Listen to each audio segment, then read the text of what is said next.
সুন্দরবনের পিছিয়ে পড়া মানুষদের পাশে উৎকর্ষে আরোহণ ও সন্তোষপুর আদি সর্বজনীন। জঙ্গলে মধু ভাঙতে গিয়ে বা নদীতে কাঁকড়া ধরতে গিয়ে অনেকেই বাঘের পেটে চলে যান। এইসব বাঘে খাওয়া পুরুষদের স্ত্রীরা বিধবা হয়ে চরম অভাব অনটনে দিন কাটান। তাই এইসব পরিবারের পাশে দাঁড়ালো উৎকর্ষে আরোহণ নামে একটি স্বেচ্ছাসেবী সংস্থা ও কলকাতার সন্তোষপুর আদি সর্বজনীন দুর্গোৎসব পুজো কমিটির সদস্যরা। এইসব স্বামীহারা স্ত্রী ও তাদের ছেলে মেয়েদের হাতে পরিধেয় সামগ্রী, শিক্ষা উপকরণ ও অন্যান্য অত্যাবশ্যকীয় দ্রব্য তুলে দেওয়া হয় এই দুই সংস্থার পক্ষ থেকে। স্থানীয় বিদ্যালয়ের ২ শতাধিক নার্সারি শিক্ষার্থী এবং সমসংখ্যক বিধবা নারী এই সহায়তা গ্রহণ করেন, যা তাদের জীবনে নতুন সম্ভাবনার দ্বার উন্মোচন করবে বলে মনে করেন গ্রামবাসীরা।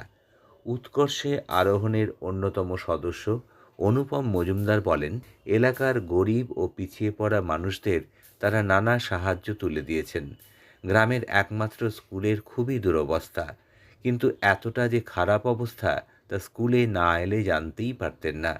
এদের কিছুটা হলেও সাহায্য করতে পেরে ভালো লাগছে। আজ আমরা উৎকর্ষ আরোহণের পক্ষ থেকে মইপিঠের কাছে শ্যামনগর প্রাথমিক বিদ্যালয়ে এসেছিলাম। এখানে এসে দেখলাম এখানকার ছোট ছোট শিশুরা তাদের কাছাকাছি একমাত্র প্রাথমিক বিদ্যালয় কিভাবে তারা পড়াশোনা করে। অত্যন্ত কঠিন এবং করুণ অবস্থা। এখানে মেঝে নেই, চালও ঠিক মতো নেই। সেই সমস্ত ছোট ছোট শিশুরা এখানে পড়াশোনা করে। এখানে মূলত যারা আছেন অধিবাসী, এদের জীবিকা নির্বাহ হয়, করেন এরা জীবিকা নির্বাহ ওই সুন্দরবন অঞ্চলের কাঁকড়া চাষ আর ওই মধু সংগ্রহের মাধ্যমে তাদের দিন গুজরান করেন। তাদের অনেকের স্বামী ওই সংগ্রহ করতে গিয়ে বা মধু শিকার করতে গিয়ে, কাঁকড়া শিকার করতে গিয়ে তাদের প্রাণ হারিয়েছেন। সেই সমস্ত পরিবারের ছোট ছোট শিশুরা এই বিদ্যালয়ে পড়াশোনা করেন। আমরা আমাদের এই সংগঠনের পক্ষ থেকে সামান্যতম সাহায্য ওই স্কুল পড়ুয়াদের হাতে তুলে দিলাম এবং এই অঞ্চলে যারা স্বামীহারা মানুষজন আছেন তাদেরও কিছু সাহায্য আমাদের এই সংগঠনের পক্ষ থেকে আমরা তুলে দিতে পেরে কৃতজ্ঞ। তো আমরা এই ইনফ্রাস্ট্রাকচারের জন্য কিছু সাহায্য করারও চেষ্টা করছি। এছাড়া ভবিষ্যতেও যদি আরো কিছু বেশি কিছু করে এদের সাহায্য সহযোগিতা করতে পারি, তার জন্য আমরা তাদের পাশে থাকব।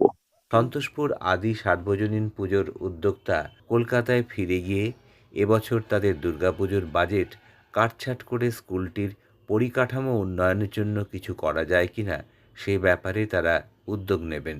সাহায্য পেয়ে খুশি স্থানীয় বাসিন্দারা। অবস্থা খুবই খারাপ। আমরা এখন ঠিক মতন জঙ্গল টঙ্গল যেতে পারি না। আর তাছাড়া আমাদের আমাদের যে গার্জেন সে তো কোনো কাজই করতে পারে না, কোমর টোমর সব পড়ে গেছে। আমরা কোনো রকম এই মিন টিন ধরি, তারপরে মাছ টাছ ধরি, জাল টাল বসাই, কোন রকম আমাদের চলে যায়। স্বামী মারা গেছে, ব্লাড ক্যান্সারে মারা গেছে। যা ছিল তো ওই স্বামীর পিছনে শেষ করে দিয়েছে।